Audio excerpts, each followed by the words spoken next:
Lors du dernier conseil municipal, je vous avais informé du fait que le conseil du mois de juin, dans sa séance plénière, allait être consacré, peut-être pas exclusivement, mais en tout cas très largement, au débat sur les remontées mécaniques à travers à la fois la traditionnelle présentation sur son exploitation annuelle, mais également sur l'exécution de la délégation de service public. Bon, visiblement, cette proposition n'a pas eu l'heure de vous plaire, puisque vous avez, voici à peu près un mois, je crois, fait poster par l'un de vos anciens colistiers, d'ailleurs, qui n'a pas souhaité siéger au conseil municipal. Je le regrette, parce qu'on aurait pu lui répondre très directement, mais on a peut-être qu'il n'a pas souhaité. Enfin, moi, je le regrette vivement, M. Fabre.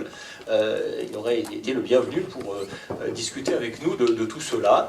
Je note dans son propos, qui est relativement long, et qui nécessitera une réponse effectivement complète et écrite, au-delà de votre synthèse, qu'il a des propos qui finalement ne sont pas tellement ceux d'un conseiller municipal ou même d'un opposant, mais plutôt ceux d'un procureur ou d'un magistrat. Parce que lui sait déjà ce qu'il faut, ce qu'il y a et ce qu'il n'y a pas dans le contrat de délégation de service public.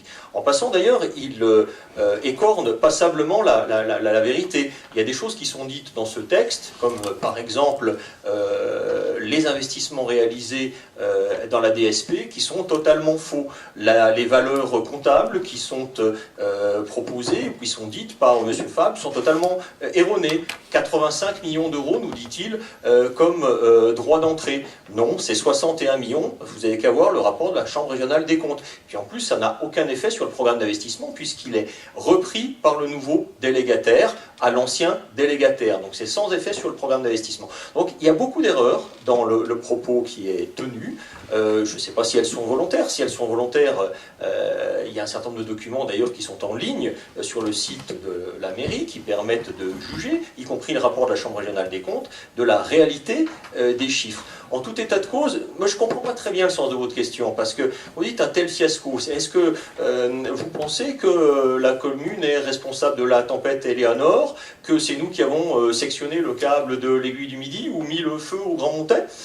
Bien, si c'est ça, écoutez, je crois que je vais avoir un petit peu du mal à vous convaincre du contraire. Si par contre, votre question c'est, est-ce que vous allez recevoir votre délégataire et regarder quel est le plan anti-avarie qui doit être mis en place résolument pour l'année prochaine, parce qu'il y a des choses qui sont des phénomènes naturels ou des choses qui s'expliquent de cette manière-là, et puis il y a des avaries du quotidien sur lesquelles, en qualité de service, nous sommes en droit de demander davantage. C'est ce que nous avons fait d'ailleurs avec l'ensemble des élus auprès de la Compagnie du Mont-Blanc.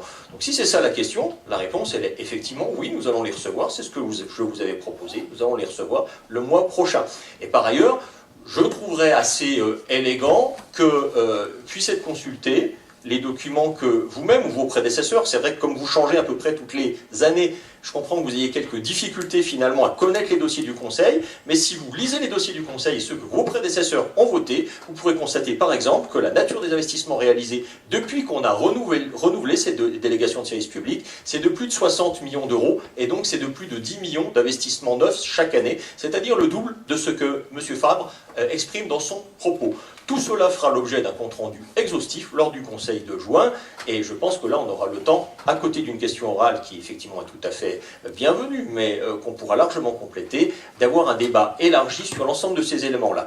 Enfin, concernant les renouvellements d'appareils, eh bien, il y a un calendrier prévisionnel, il faut parfois l'adapter. On a eu par exemple le sinistre des Grands Montets, il faudra adapter ce calendrier prévisionnel. 3 réunions ont été tenues au cours de cette dernière semaine, réunions qui ont été faites sous la houlette de Patrick Devoissou, ici présent.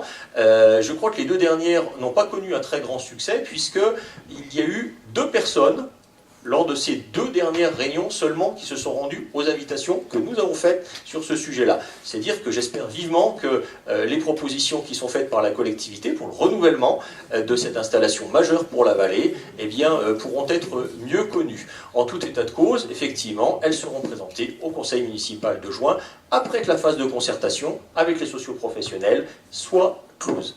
Je vous remercie.